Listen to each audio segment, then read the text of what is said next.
ఒకప్పుడు బాగా డబ్బున్నటువంటి ఇద్దరు దంపతులు నివసిస్తుండేవారు. కానీ వాళ్ళకి పిల్లలు మాత్రం లేరు. అందుకే ఒక ఆవును పెంచుకుంటూ ఉండేవారు. ఈ ఆవును చూసుకునే బాధ్యత రాము అనే ఒక సర్వెంట్‌కి అప్పజెప్పారు.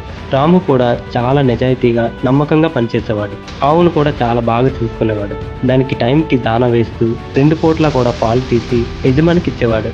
ఒకరోజు ఈ దంపతులిద్దరూ కూడా తీర్థయాత్రలకు వెళ్ళాలని నిర్ణయించుకుంటారు. వెళ్లే ముందు రాముతో ఆవును బాగా చూసుకో, దానికి సరిపడేంత మేత కూడా ఉంది, పాలు తీసి రోజు ఇంటికి తీసుకెళ్ళు, పిల్లలున్నారు కదా నీకు అని చెప్తారు. మేము వచ్చేసరికి నెల రోజులు పట్టొచ్చు, నువ్వేమీ టెన్షన్ పడకు, నీకు ఖర్చుకు సరిపడా డబ్బులు కూడా ఇస్తున్నాను, మేము తిరిగి వచ్చే వరకు ఇంటిని కూడా బాగా చూసుకో అని చెప్తారు. ఈ దంపతులు తీర్థయాత్రకు బయలుదేరి వెళ్ళాక రాము ఆవును చాలా బాగా చూసుకునేవాడు.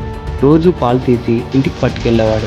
కానీ ఈ పాలను భార్యకు గాని పిల్లలకు గాని ఇచ్చేవాడు కాదు. అయితే ఈ పాలను తన పెరట్లో ఉన్నటువంటి ఒక పాత్రలో పోసేవాడు. చుట్టుపక్కల ఉన్న వీధి కుక్కలు వాటి పిల్లలు వచ్చి ఆ పాలను తాగేవి. అతని భార్య అలా చూస్తూ చూస్తూ ఒకరోజు ఉండలేక అడుగుతుంది, ఆ పాలను ఎందుకు అలా వృధా చేస్తున్నారు? మన పిల్లలకి ఇస్తే తాగుతారు కదా, మీ యజమాని కూడా పిల్లలకు తీసుకెళ్లమనే చెప్పారు కదా అని అడుగుతుంది. వెంటనే రాము ఏమీ అక్కర్లేదు, ఇప్పుడు వాళ్ళకి కొత్తగా ఎలాంటి అలవాట్లు చేయక్కర్లేదు అని చెప్తాడు. ఆ అమ్మాయి చేసేదేమీ లేక కామ్గా ఉండిపోతుంది. ఒక 1 మంత్ తర్వాత వాళ్ళ యజమాని తీర్థయాత్ర నుండి తిరిగి వచ్చేస్తారు. రాము ఎప్పటిలాగే పాలు తీసి యజమానికి ఇచ్చేసి ఇంటికి వెళ్తాడు. రోజు పాలు తీసుకొచ్చి పెరట్లో పాత్రలో పోసే టైంకి ఆ కుక్కలన్నీ వచ్చి తాగేవి.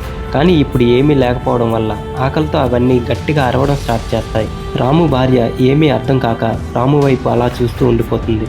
అప్పుడు రాము ఇలా చెప్తాడు, నీకు అర్థమైందా? నేను రోజూ తెచ్చిన పాలు మన పిల్లలకిచ్చి అలవాటు చేసి ఉంటే వీటిలాగే మన పిల్లలు కూడా ఇప్పుడు ఏడ్చేవారు. అందుకే ఆ రోజు వద్దని చెప్పానని రాము చెప్తాడు. ఈ కథలో ఉన్నటువంటి నీతి ఏంటంటే, మన చుట్టూ ఉన్న వాళ్ళని చూసి వాళ్ళలాగా వీళ్ళలాగా లగ్జరీ లైఫ్ని ఎంజాయ్ చేయాలని ఆలోచించకుండా నీ సంపాదన ఏంటో తెలుసుకొని నీకు ఉన్నదానితోనే ఏమాత్రం సెల్ఫ్ రెస్పెక్ట్ తగ్గకుండా హ్యాపీగా లైఫ్ని ఎంజాయ్ చేయడంలో ఉన్న ఆనందం మరెక్కడా కూడా ఉండదు.